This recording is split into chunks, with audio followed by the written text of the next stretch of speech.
Welcome to Guns and Chicken Strips. I'm your host James. What's happening? Today we are going to be doing a side-by-side comparison of the Kimber Custom TLE2 with a rail and a almost exact copy Taurus PT 1911-45. I'm going to give you the ins and outs of both pistols and just show you what you get when you pay the extra almost double price, if not double price. That this costs around $500-600.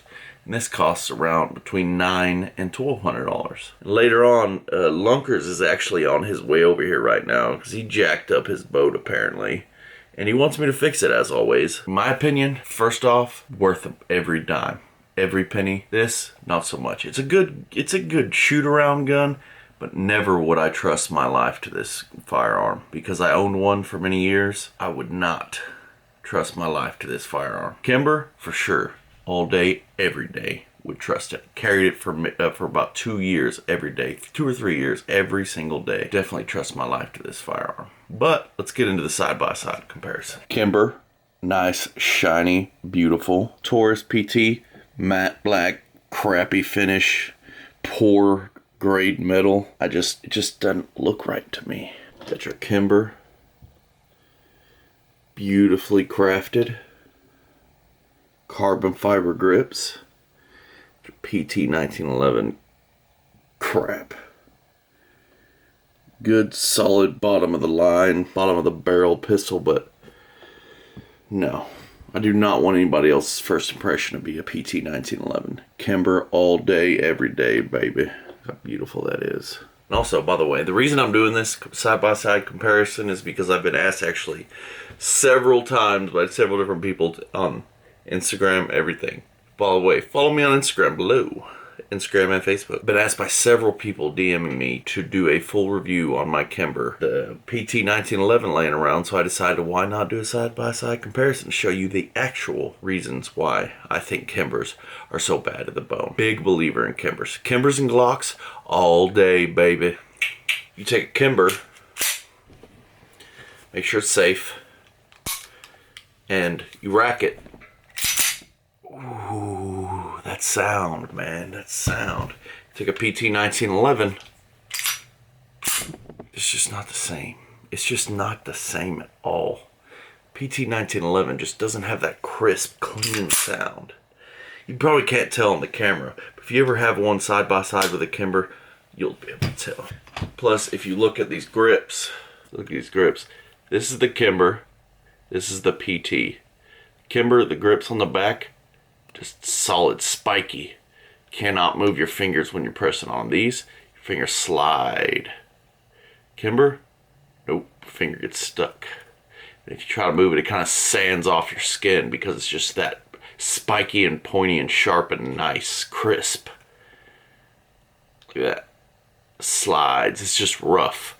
They like to put on a show. It's really not. It's better than smooth, but it's nowhere near that Kimber action, man. That stuff is just spiky, nice, beautiful, just so well made. I don't know. It's just I'm no gunsmith or professional or anything, but that's just from what I can see on it. Just everything's smooth. It works together. And when I had the PT 1911, I remember very distinctly, very first magazine I put through it, jam. But I'd say I remember the third round, jammed, boom. Stovepipe. Man, was I livid. I just bought that gun. I was like, what happened? It happens. So I was like, oh, the ammo. But I actually had a buddy there with different kind of ammo. Boom, jam, like the 4th or 5th round. I was so frustrated. And I was like, oh, okay, whatever. But then I didn't have jams for a while. 1911 Kimber, I put federal ammo through this PT, still jam every once in a while. And I do keep my guns very lubed and very oiled and clean. This Kimber, still not one single jam on this thing. And I've probably put 1,000 rounds through it. Nothing. And I've never been like putting any intense like training or just like run and gun stuff through it. So I'm sure it would get a jam every once in a while, you know, because all firearms do eventually. Just shooting, you know, target shooting and just from the hip shooting and just practicing my shot. This thing, no jams. flawless. I love it. I put a new barrel on it. I've put a new magwell on it. I put all this stuff on there. None of it necessary. Everything that was on it is just fine. I still have it in case I want to go back to it. The Kimber is just such a beautiful, beautiful pistol. I just love them. This thing, oh, it's just so nice. I added the extended grips down to the magwell. It's just a beautiful pistol. I was always brought up to, in a 1911, to have oil. If you can't see oil in the slide right there on the creases, you don't have enough. You know, everybody has a different personal preferences. That's just how I was raised and how I was taught, so I just stick to that. So as far as these pistols go, I explained pretty much all I know about them. Put them side by side. It's just metal quality, sound, crispness, firing, all that stuff. The Kimber just outperforms the other one by far, by a landslide. I love my Kimber. If you're out there looking to get 1911, you have a very small budget for a 1911, by all means get one. Do not base how you think of all 1911s off of a Taurus PT 1911, because you'll be selling 1911s short. If you want that, you either go with a Colt or a Kimber or some sort of custom specialty 1911. I know there's some good ones out there. Kimbers are not the only good 1911s. They're just my personal preference as far as 1911s. My grandpa carries a 1970 Colt Gold Cup. Still, to this day, 46 years, he still carries this Colt Gold Cup. He loves that thing. I've shot it many times. Beautiful pistol. Still shoots like the day he bought it. I'm a Kimber guy, for sure, when it comes to 1911s. That's about my review on the Kimber.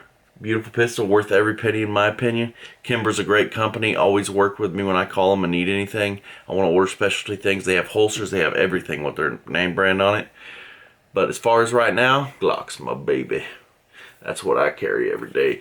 Glock 21. But this will always be in my heart. My heart. Now we're going to get to eating some Whataburger. Lunkers is here. He had some problems today on the lake. You'll see that in his video. A lot of problems.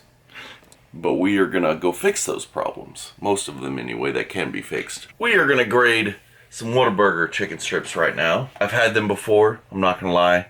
They're amazing. There's a few different little things that kick it up a notch. A huge, giant, delicious vat of honey mustard they give you. Not like Chick-fil-A. Those punks try to charge you an extra 75 cents for something this size. Whataburger says Texas. You get your honey mustard giant sauce style. Let's open this bad boy up. Yeah. I'm gonna get one of the pieces of bread. Let me get something. I'm hungry. Things that kick it up a notch. The honey mustard, for sure. Ooh, wow. Any kind of dipping sauce you want, they just hook you up for on the house. That one's good. Another thing that kicks it up a notch. Texas toast, son. Look at that. Texas Mo Truck and Toast. That's his hand.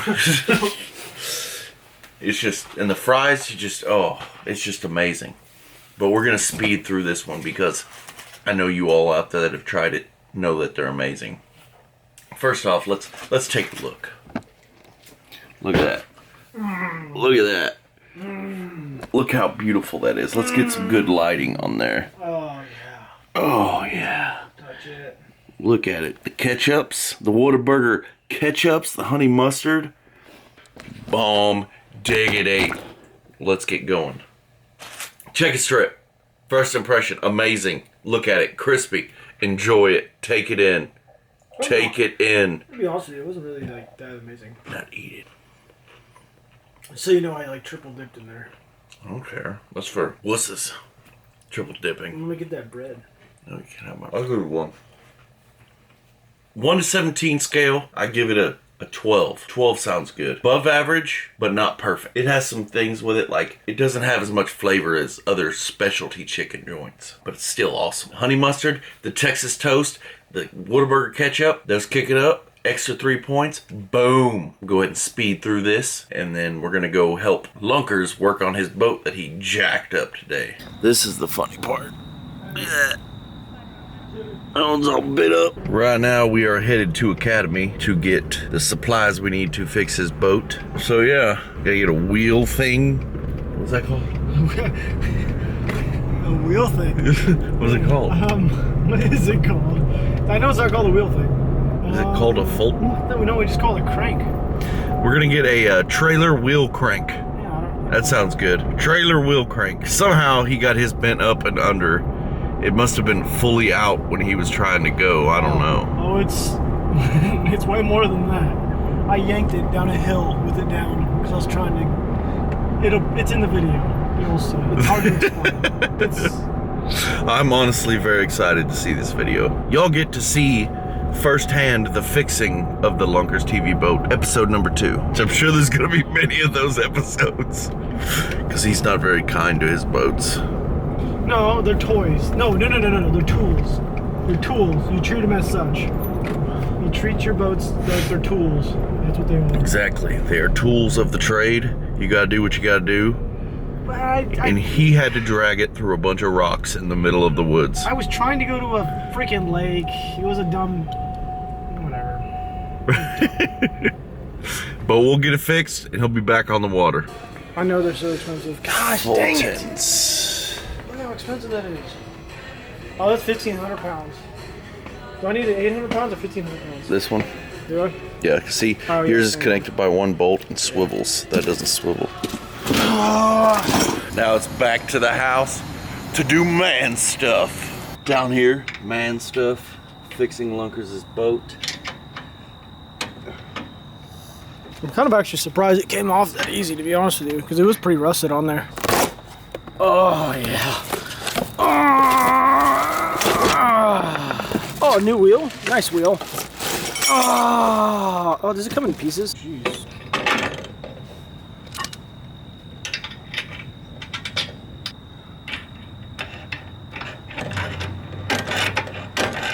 I mess up the wheel, he fixes the wheel. That's the way we roll. I drive.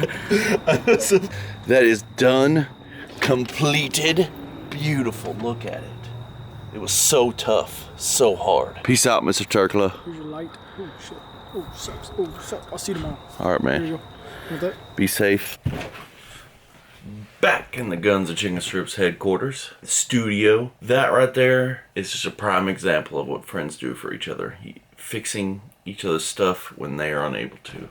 Well, actually, he's able to. I'm a lot faster at it, and he's in a real big hurry because he needed to go to Fork in the morning. He actually happened to be passing my house. So I said, yeah, man, come over here. I got the tools right here. I'll fix it up for you. That's what friends do for each other. Pass it on. He's helped me out in a lot of different stuff, so I help him out in a lot of different aspects. I hope you enjoyed that episode of Guns and Chicken Strips. As always, we'll see you tomorrow.